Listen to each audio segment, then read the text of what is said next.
I hate Google. I used to have a business where I was making fake GMBs, but like at a huge scale, doing thousands of them per day. And it was always cat and mouse game, fighting with Google. Just because somebody's typing in a search term, it might not mean exactly what you think it means. You need to verify that. You look extremely stylish. Are you stylish or just pretending? And what's crazy is if I change just a couple of words, if I say instead of or just pretending, I say, or are you faking it? Yeah. I get aggressive, angry responses.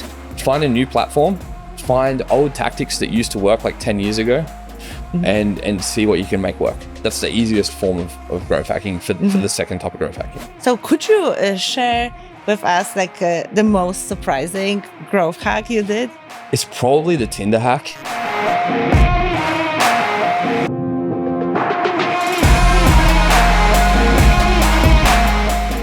In charge of SEO at your company? Check out Loopholes. Tens of thousands of websites from more than 20 countries in one place, integrated with the most powerful SEO tools. Plus, expert support at no extra cost. Sign up for free at app.loopholes.co and start saving your time today.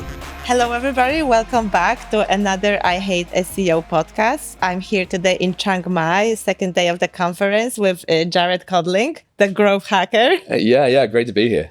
Thank you so much for coming. You flew here from Australia, right? Yes, I did. I spent a week in Phuket before Chiang Mai, but I came last year, absolutely loved it. And then I was one of the minor stage speakers last year, and then this year I've been bumped to the main stage, so super happy to be here. Awesome. What's so special about Chiang Mai SEO? I think it brings in just everyone from all over the world. So that's like, it's a bit of a meetup to catch up with friends that you haven't seen for a year as well. Like a lot of it is. And the crazy thing is, it's like, the talks are really good, but like 90% of what I get out of it is actually just in like at the bars and stuff like that, where people are like, they're telling you the things that they can't tell the world. And they're like, no, this is what's really working in my business. Just don't share it with everybody. Like there's a lot of that. So the magic really happens in the networking. True. That's like we met yesterday, right? Exactly right. Yeah, that was a fun evening.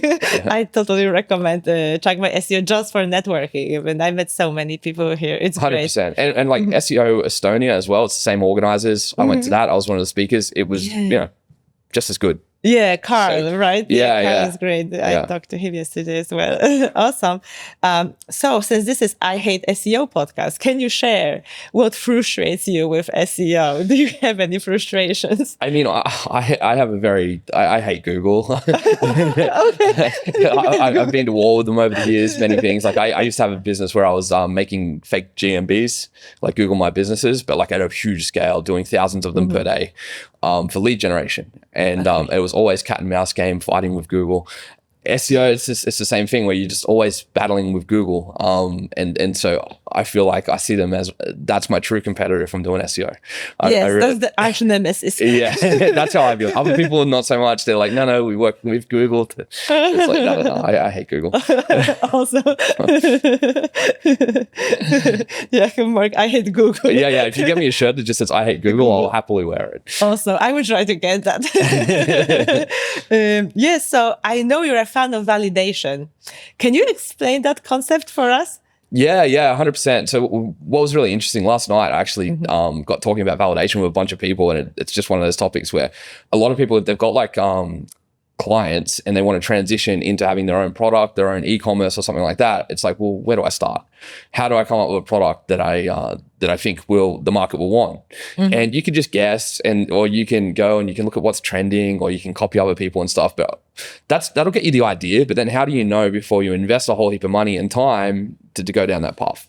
So the process that I do, and I've done this on a number of businesses, and this is what I recommend to everybody, is the process I call validation, which I didn't invent. I can't even remember who came up with that word for it, but this is what I do. So let's say I was doing one recently where I saw a business that was doing well in America.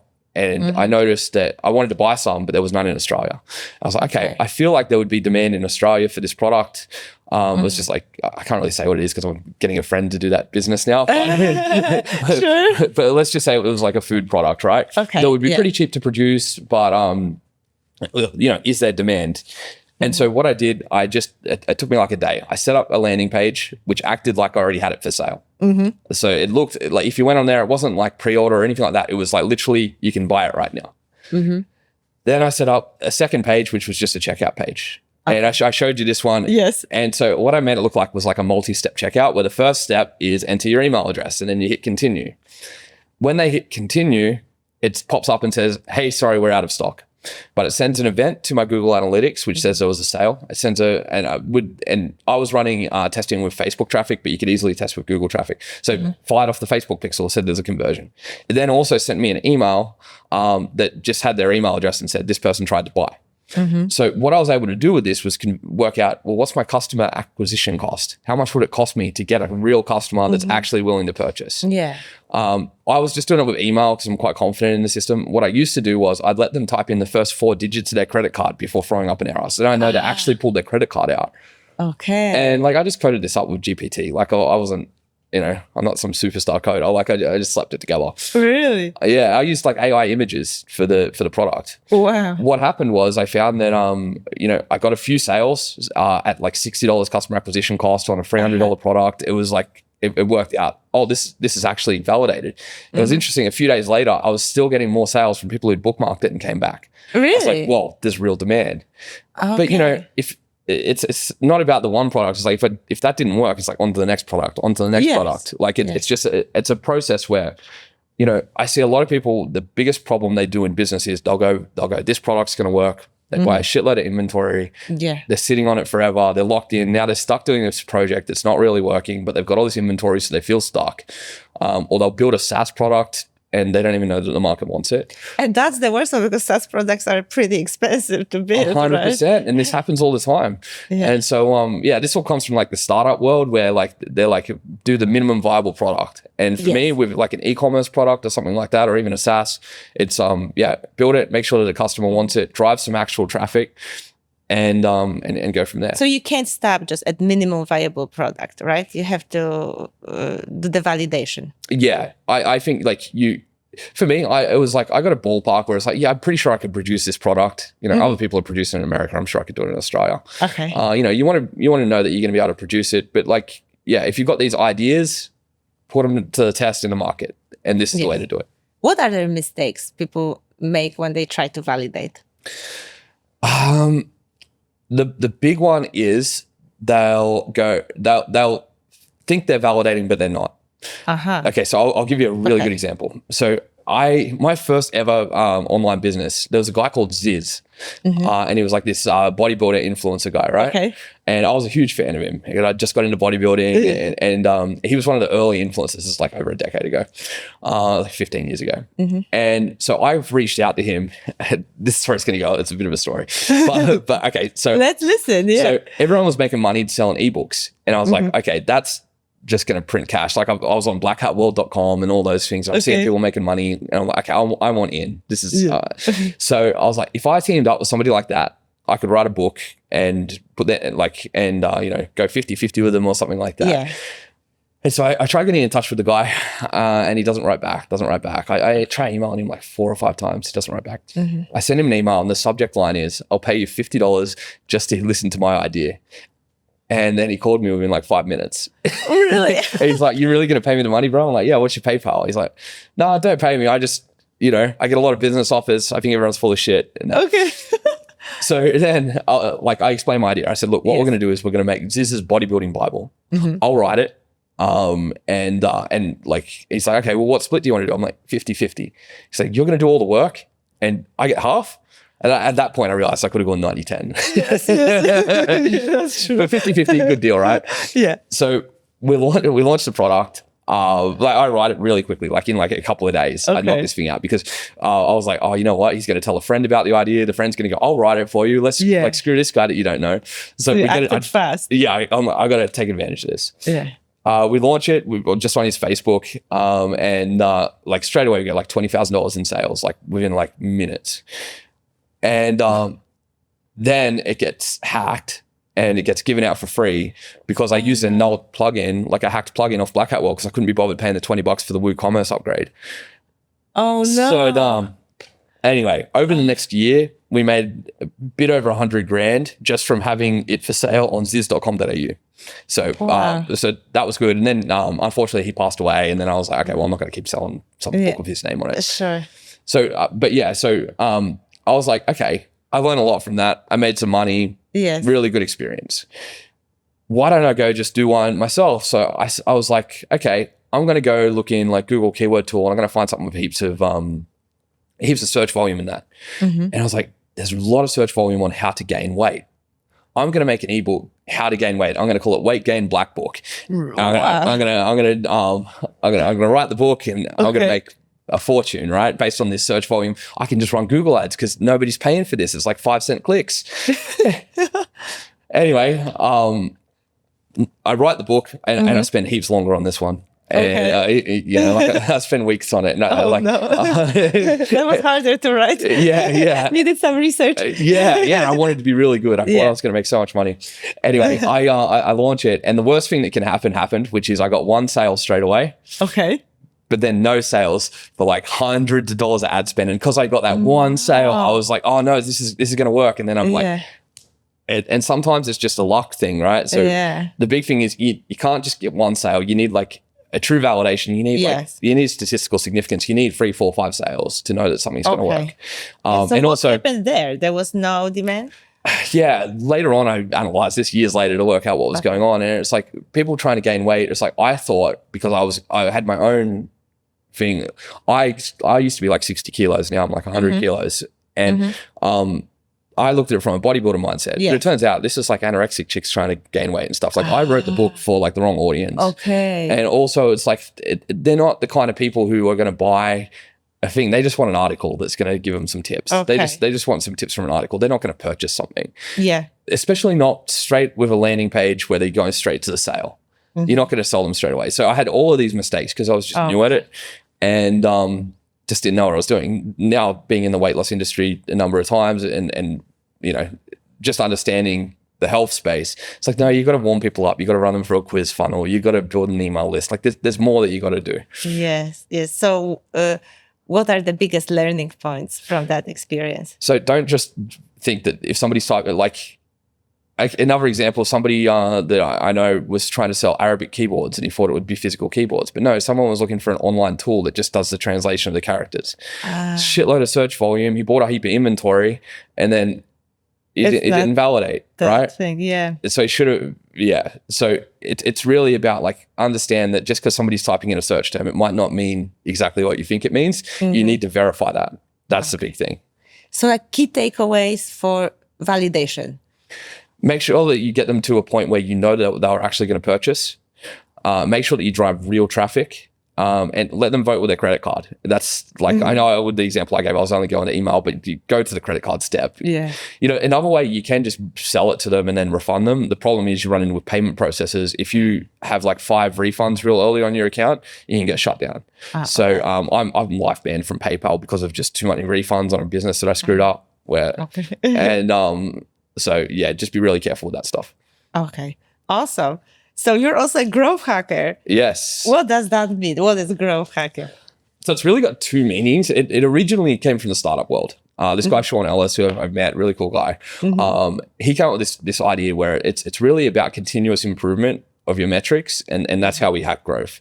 So for example, you look at your funnel and you go, okay, here's all the steps in my funnel. I can improve this part and this part and this part. So that might be my landing page conversion rate. It could be my checkout conversion rate. It could be, you know, something to do with my ad click-through rate, you know, all of these things. So it's really looking at your business holistically and then going, okay, where can I find improvements and get incremental gains?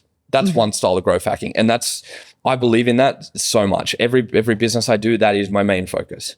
And do you start with the particular step in the funnel? Do you start like from the bottom or? Really good question. So there's a thing called the ICE framework, and it stands for impact, confidence, and ease. And so what I do is I brainstorm all my ideas. I didn't come up with this, by the way. This is like But you improved it. I just used it effectively. Yes. Yeah. So what you do is you brainstorm all your ideas and you go, okay, yeah, I'm going to, and it could be little things, it could be big things, right? It could be, I'm going to change the sender name on my email because sending from a business versus sending from a person, you can have a difference in whether you're going to hit the promotions box on a Gmail, for example. So you can have, can be a high impact activity. So just brainstorming all these ideas, right? And you don't need everything, but you know, come up with 10 to 20 ideas. Put them in a list, in a spreadsheet, and then you do impact. So it's like impact is if this plays out as well as it could, if this does work as to plan, how much impact would that have on my business? Okay. Now, if you've only got one product and you can improve the checkout by 20%, that's a huge impact. That's your profit margins just went through the roof.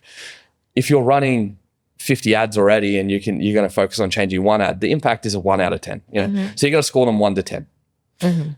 Then we get to confidence. It's like, well, how sure am I that I can pull this off, that this is actually going to have an impact? And so that's 1 to 10. And then ease, and this varies for what it is. Maybe an example of a 10 would be like, I just got to go change some ad copy. That's a 10. That's super easy. Okay. A 1 might be, okay, I'm going to have to hire a team of developers and we're going to have to develop this new feature. Okay. And like a 5 might be something where it's like, yeah, I'm going to have to send this to the designer. We're going to back and forth for a few days, but I can get it done, reasonably well. Then you just score them up. So I multiply. Some people do addition, depends who you learnt off. It comes out pretty much the same anyway. And we're just trying to be rough. We're just trying to get like a rough idea. Okay. We score them up. And then you basically go, yeah, here's the highest score, which means it's the best combination of the impact, confidence we can pull it off, and the ease to implement it. Now I know this is something that I should be focusing on. I'm going to do that as my first test. And so that's where I start. So what is the other type of growth hacking? Okay, so I would call it's closer to hacking, right? Where it's like I'm looking for a loophole in a system. And so I'll give an example of it. There was a social media platform that started blowing up called Parler. It got shut down, but it was gaining a lot of traction, especially with like right-wing America. And I'll go wherever the money is. Yeah. It's like Michael Jordan used to say, conservatives buy Nikes too. And so basically I saw this platform blowing up. And now what happens with a new platform is they don't have the best security yet. Okay. And so you can do things that have been patched on and fixed on other platforms that haven't been fixed yet. And so we were discussing this last night where like BlueSky is now popping up. It would be very easy to hack BlueSky. And by hack, I don't mean like actually hack. Destroy them. Yeah, destroy them. It's not about destroying them. It's about finding opportunities that they wouldn't want you to do, but you can get away with. So an example we did with Parler was we just built like this really basic bot, me and a mate, and we would basically go and unfollow people. So we follow them, and then once they follow us, we unfollow them. Or if they don't follow within a few days, we unfollow them. Okay. That's the kind of thing that worked on Instagram. And now if you try to unfollow, or you do a unfollow bot, they crack down very quickly. Okay. Then it was like comment spam. How many comments can I go do? Can I comment on 1 million people? Turns out on a brand new platform, you often can. They don't have a hard limit. So then it's like, well, now I'm engaging. I can be doing AI hitting hundreds of comments per minute. And they don't throttle you because they don't have the security for it. And so this is the kind of growth hacking where it's like find the opportunity. With the Google My Business, this method doesn't work anymore, but it can give you the thought pattern of how I found it. Yeah. So normally with a Google My Business, or it's Google Places now, whatever, it's you would get a postcard sent out to verify your address. What I worked out, so I was looking for a way to hack it, and I was just I saw some stuff on some forums saying, hey, I got to phone verify one of my businesses. I've never seen that before. I was like, well, if it happens once, it can happen again. What if I just sit there and I'll go on Twilio and I'll get the list of phone numbers for sale, and I'm just going to sit there and test hundreds of them until one of them pops up and says I can phone verify. And it worked. And I was like, whoa, I can automate that. Yeah. And so I automated that, and then I was creating thousands of them. I built a full bot system to automate that and just dominate, and we're just doing lead generation. So that's the kind of growth hacking that is the other side, where I'm trying to work out, okay, what's the way to find a loophole in the system, or like some fast way to do growth. I've got another really good example, which is my little brother. He was starting a car detailing business. I said, you start the business, I'll do the marketing, and I'll make sure that you're booked out. So he's from like a small, not that small, 500,000 people city, so a smaller city in Australia. And so basically I got him to do a Facebook post, which said, I'm giving away 1 free car detailing to somebody who comments. Just comment free in the comment section. This is on Facebook, and you'll go in the draw to win. Then I used ManyChat, which is like it's an automation tool for Facebook. So it can go, this person commented, automatically send them a message. So then it sends them a message and it says, hey, thank you for entering the competition. Just firstly, for every person that you tag in the post, I'll give you an extra entry in the competition. Okay. So then they go and tag, like, not everybody goes and tags people, but you get every few people go and tag a few friends. Yes. Then you get one idiot who goes and tags 200 people. Oh, wow. And then next thing you know, we got 2,000 comments. We'd only spent $50 on ads. And then he's booked out for 3 months straight, because what we did at the end of it, he gave away one free detailing. Yeah. But then, before we ran the competition, we doubled all the prices on his website. And then we went, at the end of the competition, we said, hey, just for entering the competition, we're giving you a 50% off coupon. That is awesome. So you started your brother's business. Yeah, he was booked out for months. Yeah. Does he still have that business? No, he's got another business now. He hurt his back doing too many car detailings. So that was the side effect of it. Oh, okay. Too much success. Yeah, too much success. This is awesome. So can you walk us through like the growth hacking step by step? Like, how would you approach it if someone wants to start and is brand new? Yeah. So what I would say is the best type of growth hacking for me is the startup stuff. So the fun stuff, I pull off these hacks and it's like, it's glamorous. Like, or it's like, yeah, I did this thing and booked my brother out. And I'm like, yeah. But it's like if you want to build like a sustainable business long-term, like, cause you know, I look at them as like, it's like strategy and tactics. It's like, we've got these tactics, which they don't work forever. I can go and hack a platform, but I'm going to get patched and stopped at some point. Yes. It's a lot of fun. You know, like I've got some hacks that I'm running right now, which like I've hacked some new platforms like Rumble, the video platform and stuff like that, where it's like, it's very easy to do. It's fun, but you're not building a real business. And I made the mistake of, for many years, just getting addicted to like going and finding these hacks. You're better off building something that is sustainable, that you can continually grow. Because the thing with like the first type of growth hack, where we're getting these incremental improvements, is you keep your wins.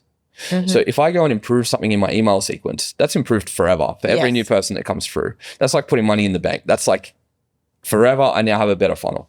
Absolutely. And so I really believe in that. And so the best way is, the first thing is, you know, validate a business, have something that's running. But my theory is like, if you have something that's cut even, you can only improve from there and you're going to be straight into profit. If you give me a business that's cut even, I can guarantee we can run some tests, we can get it straight into profit. If you're a long way behind, this is the problem where you're starting a business where you're losing money on every customer. That's the danger zone. Because like, how long can you survive? I don't like those kind of businesses. I prefer to be in something where I can growth hack my way from the start, where I'm like, okay, I'm not making much money, but I can see that I can scale this into making a lot. Okay. So could you share with us like the most surprising growth hack you did? It's probably the Tinder hack. Yeah, I want to hear that one. Okay. So I was single. This is like 7 years ago, and I was like, okay, I'm gonna hack Tinder. And so I went, and the first thing I worked out was, okay, if I'm going to hack Tinder, what are the variables here? Like, what can I do? And so the first thing I did, and so this is a bit technical, but I'll say it because it was a part of it. Okay. Was I did what's called a man-in-the-middle attack, which is like a proper hacking thing, where I was listening to the API calls between my device and the Tinder servers, because I wanted to see what information are they sending back and forth.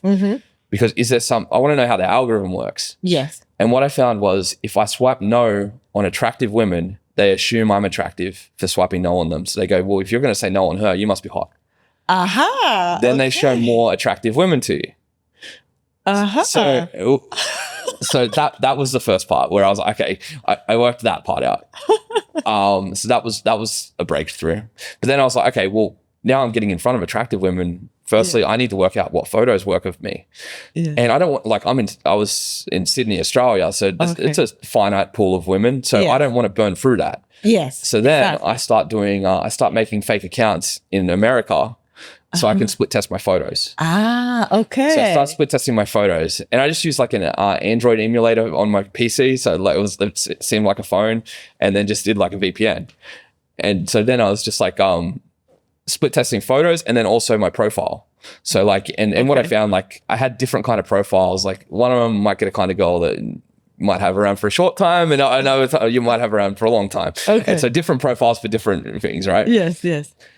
then the biggest breakthrough was the opening message. So you can match with someone. People are pretty, once you got your photos dialed in and your profile dialed in, you'll get matches. But now it's initiating that conversation, because the drop-off rate is actually very high on that first message. It's huge. Yes, I actually have a friend who was thinking, how can I automate this? Because nobody's answering me. Like, I have to write so many messages and they're not answering. 100%. So I split tested like 1,000 or so messages. Oh wow! And I got that down. Like, and some are terrible, some are horrible. They just didn't perform. But then, like, I was able to get it down to, and I could share with you the message that got my girlfriend, who, she was like, she was Miss Iran in 2018. She's a very beautiful girl, much more attractive than me. What's that message? and like, she's CTO of like a massive company and stuff too. Very smart as well. So she's a catch, and I will tell you the message. Yes, let's hear that secret. Oh yeah. So another hack was and she knows I've still got this in here because I tell this story all the time. Okay. But like, you can do autocorrect on an iPhone. If I type in TD2, it autocorrects to the whole line. I know, I have it all the time. Autocorrect issue. Yeah, autocorrect the entire statements. It just populates for you. It's great. Oh my. Okay, so the line is, you look extremely stylish. Are you stylish or just pretending? And then like a smug, the smug smiley face. Yes. And what's crazy is, if I change just a couple of words, if I say, instead of or just pretending, I say, or are you faking it? Yeah. I get aggressive, angry responses. Really? If I say, or just pretending, it's playful. Yes. And it gets a very good response. So like this refinement that you get from the split testing process is very powerful. That's amazing. So that's the best message. For me, that was the best message. Yes. Yeah. And how many messages did you run? Over 1,000. Over 1,000. Yeah. Wow. 1,000 different types? Different. But like 1,000 different types of messages. Yeah. And this is before GPT. So I was just, but like crazy. what I was doing, it's not like I wrote them all. I would go on like Reddit and into the Tinder forums, and people are saying, hi, I got this message working. I got this one. So I was like, okay, well, all these people are like anecdotal stuff, but I'm just going to, and even my profiles, like the profile structure, like I had the idea, one of them was ex-girlfriend reviews. It's like, this girlfriend gave me 4.5 and here's what she said. And then like putting stuff like that in my bio, I got that idea off Reddit. And then I was like, okay, I'll run it. I'll test it out. Wow. How many of each message did you run? How many people did you test each message? So there's this thing called statistical significance. So statistical significance, you can Google like statistical significance calculator, and it'll tell you like, okay, if I'm running 2 variants or 3 variants or whatever, how many do I need to get before I with 90% confidence statistically that's going to be a good thing. Okay. So I remember I ran some ballpark numbers and it worked out. Like I needed to send it to like 5 girls, and if it got no responses, kill it. Okay. Yeah. And then as I started honing in on the right kind of messages, I could drop that, where it's like, if it doesn't get 1 in 3, drop it, because like that one gets like 60-70% response rate for me. Okay. What it used to, yeah. Wow. How long did it take you to do this? Well, I was having fun dating while I was doing it, so it's not like it was just like some chore that I did over a week. Like this process took a few months of just iteratively improving. This is awesome because I love it. Finish with success. That's the validation. Yeah, 100%. That's the awesome story. So, can you think about a growth hack that didn't go as planned? Oh yeah, totally. So. Oh yeah, I'll just give a bit of backstory on why I have so many hacks. So, okay, sure. Yeah, so I did a business called New Hack every week. Okay. And every week I would have a new growth hack, which was the second type of growth hack, which is like the real hacky kind of stuff, right? And the first person who signed up was $1 per week, second person $2 per week, and so forth. Okay. And it got up to, I think the highest paying person was paying $120 per week. So I had over 100 people in my group. And at that price, see, when I started, I didn't really do the math. And I was like, it's not that much pressure. If someone's paying $30 a week, it's not that much pressure. At 120 USD per week, I expect a substantial hack. Oh, yes. And so I did this for 1 year. Oh, wow. So that's like 50 hacks. Yeah. And so that's how I could spot hacks, because I was just practicing. And if I ever needed to get really good at growth hacking again, I would consider trying to come up with a hack a week. That would be, I would do that again. But it was very stressful. It's like a goal. Yeah. But it worked, I got very good. And then eventually I had one hack that just, It was the GMB hack. I was doing that for that. And then when I posted it, one of my members said, hey, take that down. This is worth millions. I know how to turn this into millions very quickly, which we did. Wow. So that's awesome. Yeah. And so that's when I stopped doing it. Okay. And so when I was doing that process, there was plenty of hacks that didn't work out. Okay. So one of them I spent like 7 days on. It kills me. Where Snapchat lets you, if you're on Snapchat and you're in the Snapchat browser, it'll auto-populate form fields with email address and phone. Yeah. I thought that there was a leak where like I could get that to do it, so I could just run and build an email list because I could get the auto population without them tapping it. I thought it was sending the data. I was wrong. I spent a week on it and I never got there. So that sucked. But if anybody wants, like, so what I did after New Hack Every Week, like maybe a year later, I was like, well, I've got all this content that, you know, people paid for me to produce, but like it's getting a little bit old. Most of it still applies, but not all of it. Why don't I put it out there? I came up with this idea and I was like, I want to prove that I can do this without any paid ads. So I made a website, topfuckingsecret.com. And I called it that because you can't run ads on something that says fucking in it, right? Yeah. So then you needed a code to get in. So the front, the homepage was, and it's down now because I've put this all out for free. Okay. But like, you have to put a code in to get into the thing. And then when you get in, you get 5 videos for free. To get the next 5 videos, you got to refer 1 person. So everyone gets a unique code. Okay. And then to get the next 5 videos, you got to refer 5 people. And then it jumps to like 25 people. I got 50,000 members in 2 months. Wow. And like I actually tracked their IP addresses and stuff. So I know it wasn't people just like referring themselves. It's like I had some security. Wow. But yeah, if you go to topfuckingsecret.com, it'll just redirect. I recently put it all on my YouTube. So if anybody wants all my old hacks, just go to topfuckingsecret.com and it'll go there. Awesome. So how do you find opportunities for the hacks?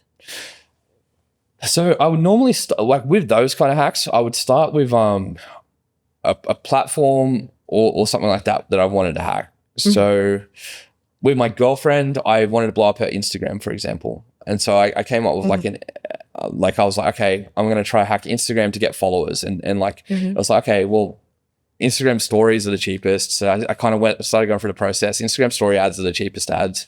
And then I need to have like a call to action. So I can have an arrow pointing up to point at the profile. Now I need to work out a script and we can split test some stuff. And I kind of go through that process. And then I go, okay, where are the holes?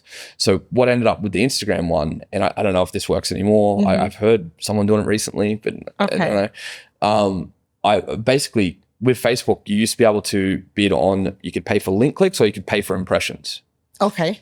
Now, if I run an ad that I'm trying to get followers on Instagram, and I get the person in the ad pointing up at the profile, and I get an arrow pointing up, they're clicking on the profile, but the actual link is down the bottom. Okay. I'm only paying for the ones who click on the link in the bottom, or I'm not paying for the people who click on the profile. That's all free. So I was able to get my girlfriend from 0 to 50,000 followers for like a few $100 in a week or two. Like, because that was a bit of a hole there. Another one, like I was, so medium.com.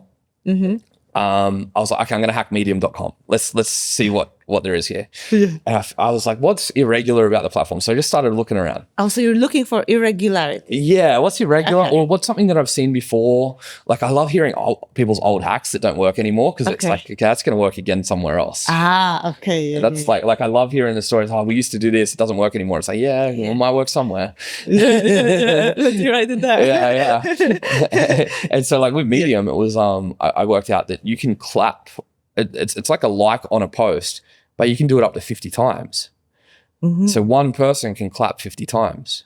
I was like, okay, I wonder if like you get enough claps, if that's a big part of the ranking algorithm. Yeah. And so then I was like, okay, I'm just going to write an article on Medium, and then I'm going to go to microworkers.com and I'm going to pay some people like 10 cents to go clap 50 times. So I spent, like $20 or something. And then I found I could rank number 1 in any section on medium.com just by doing claps. So don't know if that works anymore, but that was working for some time. Wow. And then it was funny because I got like syndicated. I had all these like big blogs reaching out going, hey, we saw your article on medium.com, top article in whatever category. Would you write for us and all that? It was so funny. This is awesome. So what would you recommend to someone who has never tried growth hacking in that style, but would like to try? Find a new platform. Find old tactics that used to work like 10 years ago and see what you can make work. That's the easiest form of growth hacking for the second type of growth hacking. That's like right now it would be, depending on when this comes out, Sky Blue. Yeah. I'm too busy to be doing this, but I am so considering hacking it just for fun. Growth hacking. It's just so fun to just go and dominate a platform like that. Yeah. I mean, so I would say something like that. And then it's like to find out what used to work, you can just look on like old posts on Black Hat World and stuff like that. Like, or even, GPT can even tell you, suggest what kind of bots were people running on Instagram 10 years ago? Yeah. And it's like, well, yeah, that those strategies will probably work. Also, don't automate too early. Try to do everything manually. Like I'm an automation guy, but anything that I do, I'm doing manually to start. And I'm just sitting there for hours, just clicking around myself. Why is that? To gain like deep understanding? Yeah. And you don't know what you're going to see. Okay. So you might see some weird stuff and go, oh, well, maybe that's not the hack. Maybe there's something over here. And just spending time on the platform, just trying to pick it apart, you start to spot opportunities. Have you done any hacks with TikTok? Yeah. So in the early days of TikTok, I was able to put 1 million views on a video in like under a minute, like just fake views. And all I did the man in the middle attack. So I could see the API stuff. And then I got their API endpoint. So I was like, okay, they're doing this, and it didn't have any security. So I could go and just blast it with traffic to do a view. And I would just have my computer just go bang, view, but like at rapid, like thousands per second. And I could just blow anything up. Wow. And then I was like, okay, it was getting a bit hard for me outside of like my level of programming. Yeah. So then I found the number one, github.com is where all the programmers put their code. Yeah. And this is when TikTok was pretty new. So I reached out to, I found like a bunch of guys who had like the top TikTok bots, GitHub repositories. Okay. And I just reached out and it was just like, hey, just wondering what you're working on. Have you got any opportunities around this stuff? And then I just paid one of them to build me some shit. Oh, wow. I was like, this guy had already worked out the way around all of their systems and he wasn't making any money from it. I'm like, well, I know commercially how to make money out of this. I just pay this guy some cash. He's already worked it out. And doesn't know how to make money out of it. So yeah, I'm sure there's like, if you were to do that with Sky Blue right now, I'm sure there's someone who's done a Sky Blue automation bot. If you contacted them, they'd be very cheap too. Yeah. Awesome. So I know you have some great advice on lead generation as well. Yeah. I love lead gen. Can we talk about that for a bit? Yeah, 100%. So when I was doing the Google My Business stuff, I made a big mistake and I was selling the Google My Businesses for a long time for like, oh yeah, we'll sell them for $100 each or something. And then everybody else making way more money than us. Then eventually we're like, we need to start selling the leads ourselves. Yeah. And then I was like, okay, how am I going to do that? So what we'd have, and this would work for local SEO or it'll work even with like Facebook ads. I was doing like Facebook ads, mortgage leads generation in Canada for a long time. The way that I sell it is I'll send some leads to somebody that I do not know, that they're in an industry where I know I can generate leads. Like as I've validated, I've tested getting some leads and I've got a method for getting leads. And that could be local SEO, Facebook, whatever, right? Okay. So let's say it's a plumber and he's a local plumber. I'll send him some leads knowing that I want to sell to this guy. I'll send him some for free without telling him. So I'll use something like CallRail, which will redirect the call. So it'll be a phone lead and it'll go to my phone number, which I control, but it'll redirect to his phone. He doesn't know it was a redirect. I'll record the call, which is illegal in some countries, but check your local regulations. And then like a few days later, I'll send him an email. I'll go, hey, I'm so sorry. I sent some leads over to you by accident. They were supposed to go to your competitor. I've attached the MP3 call recording so you know which ones they were. Once again, really sorry. And then they just go, shit, can you get me more of these? This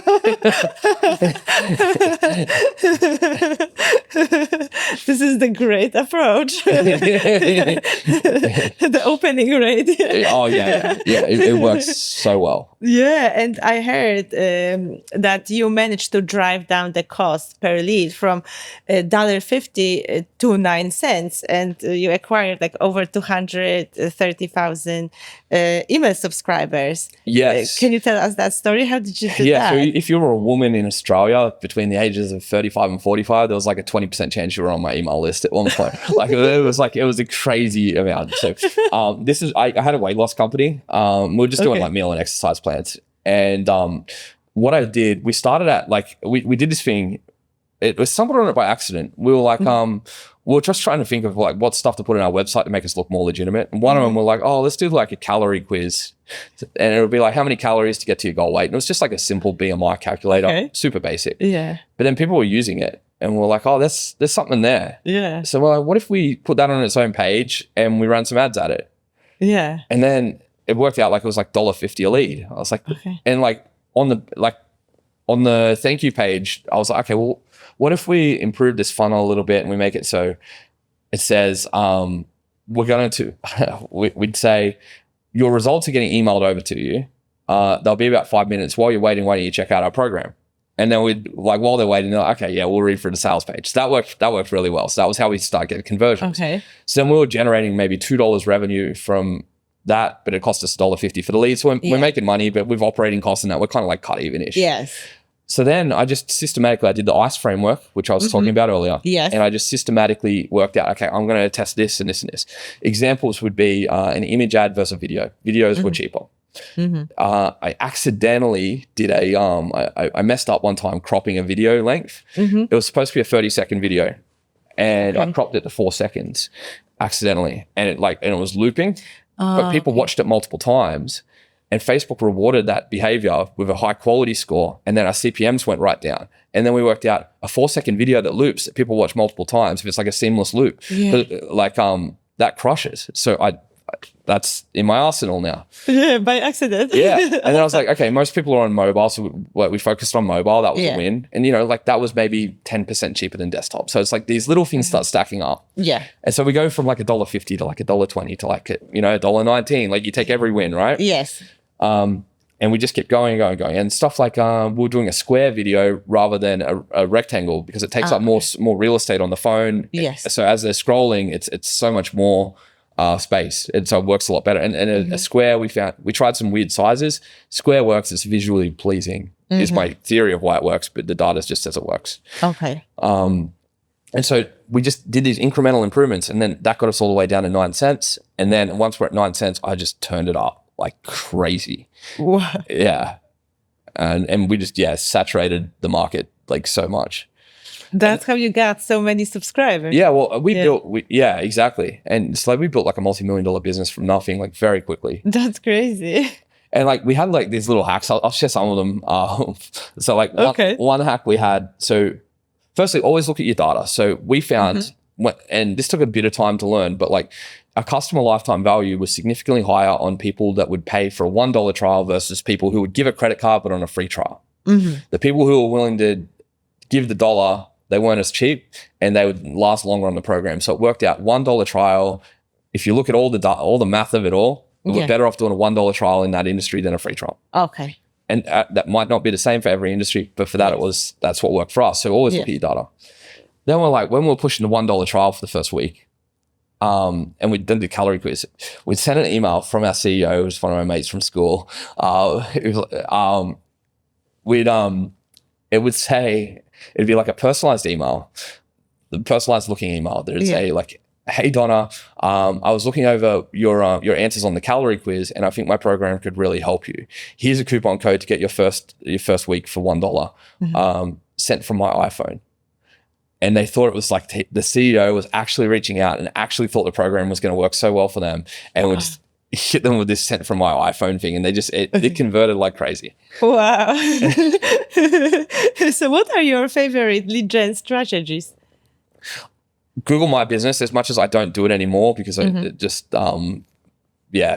sick of having that war with Google. There's plenty of suppliers out there to buy them. It is a very viable strategy. And I've got friends that are doing this in the UK and like cosmetic injectables and stuff like that. It's working really well. Having multiple having multiple GMBs, especially service area ones, can work really, really effectively. I like Facebook, but you've got to dial it in. It's a testing game, and the thing with that is like, so I was doing you've got to have control of the whole funnel to an extent, or have the right deal. So like I was doing mortgage leads in Canada, and I got it down where I was getting like $5 leads, but the problem was they weren't able to convert them because the lenders weren't lending at the time that well. And so then we had to work out, okay, which ones actually convert. And we had to have that relationship there where we could actually get that feedback on what kind of leads do you need. Like some recent stuff that I've seen is like with Facebook, like if you want to target like richer people for like let's say you're doing like wealth management leads or something like that, and you want to target richer people, you can't just target people who like Rolex, because like poor people like Rolexes too. Exactly. But with Facebook, you can target frequent international travelers, and you can't fake that. And that's not so it's like but I do believe in Facebook for lead gen, especially like with Facebook lead forms. Facebook lead forms, they just convert so well. But that's for B2C, right? Or would you say it works B2B as well? If you're going to do B2B, what you want to do is you want to use custom audiences. So LinkedIn ads are really expensive. But LinkedIn has really good data. So what you want to use is something like Contact Out or something like that, which will scrape, like it'll basically, you give it like, okay, I want everyone who is this job title in this geographical area. Give me that list, give me all their emails, phone numbers, all that. Upload that list as a custom audience to Facebook. And now I'm targeting on Facebook where it's cheap to target. That's a great approach. And then you can also do lookalike audiences from that as well. So then it's like the 1% of people in America that are the most like these. So that's the strategy that works right now. That's an awesome strategy. Yeah, thank you for sharing. So how has AI changed the landscape of lead generation?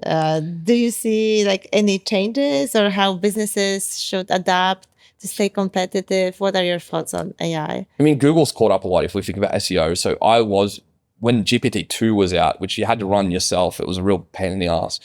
I was ranking #1 for personal injury attorney and then city name for half of the cities in California. And that was just with absolute bullshit stuff, but like it passed like on Surfer SEO that it had the right keyword density. And other than that, it was just gibberish. Google has picked up on that now hard. They are getting far better at it. And I think if you're going to use AI, don't just like, I think a lot of people, especially people who are new to it, they just think that they can just get GPT to write an article. It's like, yep, looks good. It's like, no, it's pretty detectable. You're not adding anything new. Like everybody got smashed with the HCU update that was doing that shit. So it's quite dangerous there. I use AI a lot with image generation for ads. That's a really big thing. Copy generation for Facebook ads. It's really good. To get a lot of variants, to be able to split test quickly. So what AI has enabled is to be able to do more split testing fast. And it's like, maybe a human could do a better job, but they're going to have to spend an hour or two on it. Versus the 5 seconds it takes GPT to do it. Throwing more shit at the wall and just seeing what sticks. That's what works. And so that's one of the huge advantages with AI. And this can be for landing page copy and stuff like that as well. You can like anything that you can split test, email copy, email subject lines, anything you can split test, you can now, as long as you've got the volume, you can be split testing really effectively using AI. Awesome. So looking ahead, what emerging trends or channels you think will be like game changers for lead generation in the next few years? For lead generation with B2C, I think Facebook lead forms, for example, they just rolled out an update really recently, which allows you to do a lot more on there, which means that people are going to be on platform and they're going to have the conversion rates just so much higher. So like as an example, like you can do drop downs and you can do radio buttons and you can make it, you can have smart logic in there now too. So that smart logic, for example, if they answer this, disqualify them. Now that's really important, a lot more important than you'd think. If you can disqualify a lead before it goes through, you're not feeding the algorithm to get more people like that. Yes. So now you're only feeding it to find, because Facebook's AI is really, really good at like tracking down more people like this. Yes. And that disqualification process means that now we're optimizing only for good leads. And so that's going to be really, really effective in all lead generation. I've already seen that. I've got friends running and they've been showing me that it's super, super effective for that. Wow. So that's one of the big things where I think there's going to be more on platform lead generation, and they're trying to build out the infrastructure to do that. Other than that, like CPMs are going through the roof. That's the other thing. So while they are getting better and better, they are charging for it. Yes. And so that's where it is going to become more important to like be nurturing leads properly. And from friends that are running like sales teams, they're doing like actually having good sales teams that have multiple touch points. So like to get, a mate was telling me the other day, we had a really good call about it. To get somebody on a phone call, like an appointment setter, they got to call 4 times on average to get them there. Oh, wow. Now, AI doing those appointment setting is going to be game changer. Okay. It's not there yet. I got some friends that are building some tech around it. I don't think it's there yet. It will be in a year. And so now we're talking like it's going to be doing the follow-ups, and your appointment rate's going to go through the roof if you're doing it effectively. And you can optimize for that. 100%. And personalized SMS and stuff like that as well. Yes. There's a lot of people doing that where it's not just chatbots. It's like, no. Personalized SMS looks like a real person that actually gives a fuck. Wow. With lead nurturing and lead follow-up is just huge. Awesome. Thank you so much. I think we ran out of time, but you shared so many good hints and your stories.